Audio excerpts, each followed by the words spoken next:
বন্ধুরা, মিনু রান্নাঘরে আপনাদের স্বাগত। আজকে আমি মোচা চিংড়ি বানিয়ে দেখাবো। তার জন্য আমি মোচাগুলোকে ছোট ছোট করে কেটে নিয়েছি, কেটে ধুয়ে রেখেছি। এবার আমি কি করে বানাচ্ছি সেগুলো দেখাচ্ছি। তেলের মধ্যে জিরে আর শুকনো লঙ্কা ফোড়ন দিয়েছি। এবার আলুগুলোকে দিয়ে দেবো। আলুগুলো একটু লাল লাল করে ভাজা হলে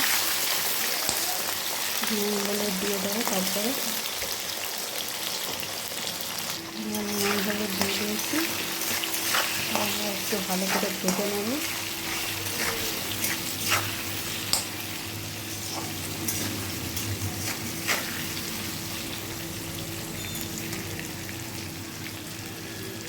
ভালো করে ভাজা হলে আমি একটু পেঁয়াজ দিয়ে নেব। আমি একটু পেঁয়াজ দিয়ে নিয়েছি।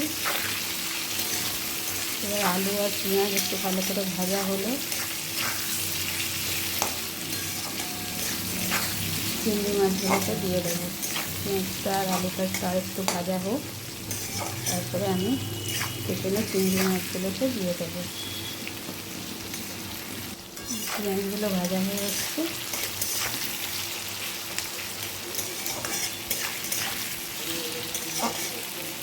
এবার আমি বেশি লাল করে ভাজবো না। এরকম অবস্থাতেই আমি চিংড়ি মাছগুলোকে দিয়ে দেবো।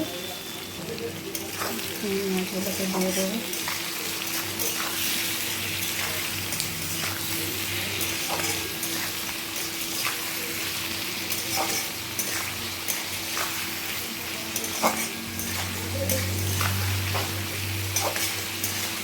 চিংড়ি মাছটা একটু ভাজা ভাজা হলে আমি আদা রসুন কাঁচা রসুন না ভুল বললাম, আদা কাঁচা লঙ্কা বাটা দিয়ে তারপর জিরে ধনে একটু দিয়ে দেবো।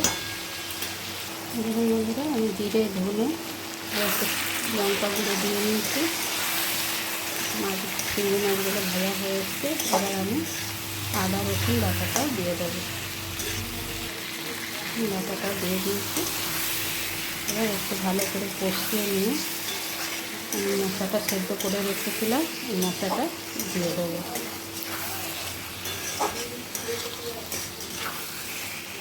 আজকে ছোলাটা ভিজিয়ে রাখতে ভুলে গেছি বলে ছোলা দেওয়া হয়নি, নাহলে ছোলাও আমি একটু দিই। ছোলাটা দিলে মশলাটা একটু ভালো লাগে খেতে বেশ। ছোলাটা পরে আমি ভালো করে কষানো হয়ে গেছে। এবার আমি মোচাটাকে দিয়ে দেবো। মোচাটা আমি সেদ্ধ করে রেখেছি, এটা আমি দিয়ে দেবো। ঝরিয়ে রেখেছিলাম সেদ্ধ করে। মোচাটা সেদ্ধ প্রেশার কুকারে একটু সেদ্ধ করে নিয়েছি। জল ধরিয়ে এটাকে দিয়ে এবার ভালো করে ভাজা ভাজা করে আমি জল দিয়ে দেবো।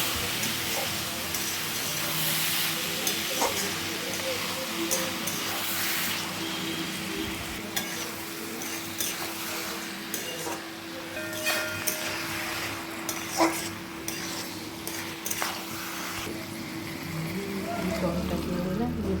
আদা রসুন পেস্ট করা জল সেটা দিয়ে সেই জলটাই দিয়ে দিলাম।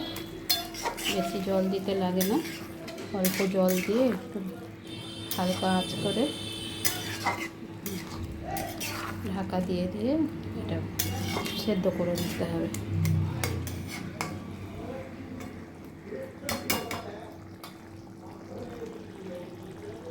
মোচার তরকারিটা হয়ে গেছে। আমি এতে গরম মশলা আর ঘি একটু দিয়ে নেব। আর আমি একটু মিষ্টি দিয়ে নিয়েছি, ওটা আমি দেখাতে গিয়েছিলাম। মোচাতে একটু মিষ্টি মিষ্টি না হলে ভালো লাগে না, সেজন্য অল্প একটু আমি চিনি দিয়ে নিয়েছি। এবার আমার মোচার তরকারি রেডি। বন্ধুরা, আজকের এই মোচা রান্নাটা আপনাদের কেমন লাগলো এটা কমেন্ট করে জানাবেন। এটা লাইক শেয়ার ফলো সাবস্ক্রাইব করে পাশে থাকার অনুরোধ রইল। ধন্যবাদ।